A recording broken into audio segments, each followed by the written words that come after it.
Pre-calculus, Unit P. This is part 2 of the P9 notes. We're going to pick up where we left off at example 7, where we're finding the intersection or union of two intervals. All right, when finding intersections or unions of two intervals, you want to graph each interval separately on a number line. To find the intersection, you'll take the portion of the number line that the two graphs have in common. To find the union, you'll take the portion of the number line representing the total collection of the numbers in the two graphs. So the intersection is what they have in common. The union is everything together. So let's look at this. Remember your intersection and union symbol. So this says use graphs to find the set, and it's the intersection, because when you have the downward, I think of it, it looks like an N, intersection. So the interval 1 to 3, and it includes both 1 and 3, and then the interval 2 through 6, not including 2 and 6.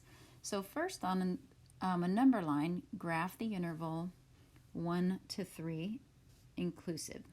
So we put the squared off brackets there. And now we'll graph 2 to 6. So what I want are values that are in both of those sets. So I have to start with the 2, and I don't include it because even though it's included in the first set, it's not included in the second. And I only want values that are in both sets. So I go from 2 and only up to 3. I can include 3 because it is included in both of those sets. So now let's write. I am rewriting my problem, so I have the range 1 to 3 inclusive, intersection of 2 to 6 not inclusive, and that's going to equal my interval that ranges from 2 up to 3. And you can see it does not include 2, but it does include 3. Let's look at example 8. We're finding another intersection. So from the set -4 up to 0, but not including those values, and then -2 up to 1, including both of those values. So let's graph the first one. We'll do curved parentheses, -4 to 0, and we'll shade in the middle. Whoop, need to shade in the middle there. And then -2 to 1 inclusive, you can see that at, oh, there we go. Okay, so at first I went to -1. I need to go all the way up to 1. So if I look at what is contained in both, -2 is contained in both. So I start with -2 and I can include it, and then I only can go up to 0, and I will not include 0 because it is only in the first set. Sorry, it's only in the second set, not in the first set. So I can write that the intersection of -4 to 0 non-inclusive and -2 to 1, and I guess I could call the one on the left the open interval of -4 to 0, and the one on the right, the closed interval of -2 to 1, will be the interval -2 to 0, where I do not I include -2, but I do not include 0.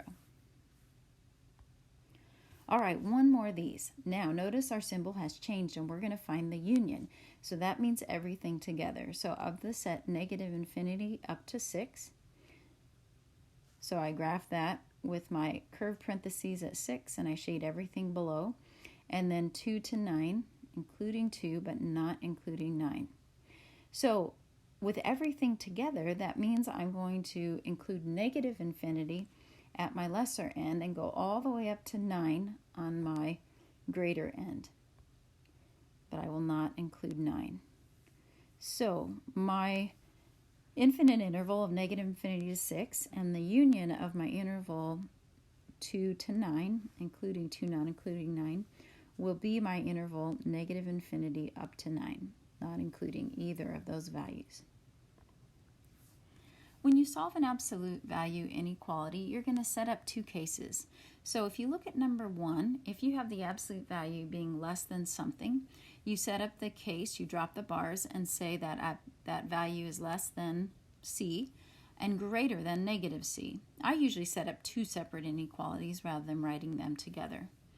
Number 2, if you have the absolute value being greater than, it's the same idea. You set up two inequalities. You just make the second one negative or opposite of the first, and you switch the sign. And then down below, this is just saying that if you have an equal to mark, the rule still applies. So we're going to solve this inequality. Now, I always like to have the inequality bars on the left side. So the first thing we're going to do is we're going to turn or flip this inequality. So the sign goes with it, so that the absolute value of 6 minus 3x is greater than 18. Now we're going to drop our absolute value bars and set up our two cases. 6 minus 3x is greater than 18, and 6 minus 3x is less than negative 18. Now let's solve. We'll divide by negative 3, and remember you have to reverse your inequality sign. Divide by negative 3, reverse your inequality sign. Now examine this to determine if this is an or an and inequality. So our solution are x, or the values that will be greater than negative 4, less than negative 4 and greater than 8. That cannot exist at the same time. So this is an or inequality. So for our solution set, we're going to open our set braces and say x such that x is less than negative 4 or x is greater than 8. Cannot exist together. On a number line, we'll do these two inequalities separately. So we'll have a parentheses at negative 4 with our shading to the left and an arrow, and then our parentheses at positive 8 with the shading to the right. Again, we need to isolate the absolute value expression, so we're going to divide by negative 2, and as we're doing that, we're going to reverse our inequality sign. Now let's drop our absolute value bars and set up our two inequalities. So we have one that is less than or equal to 2 and one that is greater than or equal to negative 2. Then we'll solve both by adding 4.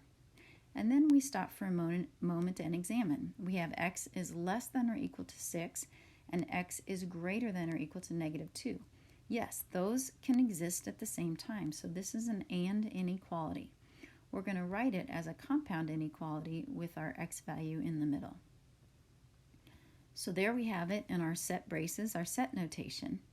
And then we'll put our interval notation marks at 2 and 6, both square brackets because it can be equal to 2 and 6 with shading in the middle. I hope you're getting the hang of this. Let's look at one more. So remember, we need to isolate those absolute value bars by subtracting 1, then set up two cases. So x plus 3 is less than 4, and then x plus 3 is greater than negative 4. Subtract 3 from both sides, and then examine your inequality. We have x is less than 1, and x is greater than negative 7. So those two inequalities can exist at the same time. So this is another and inequality. So for our solution notation, we draw our brackets, x such that x is less than 1 and then greater than negative 7. And then we know we're going to put parentheses at 1 and negative 7 with shading in the middle. All right, this concludes our notes on section 9.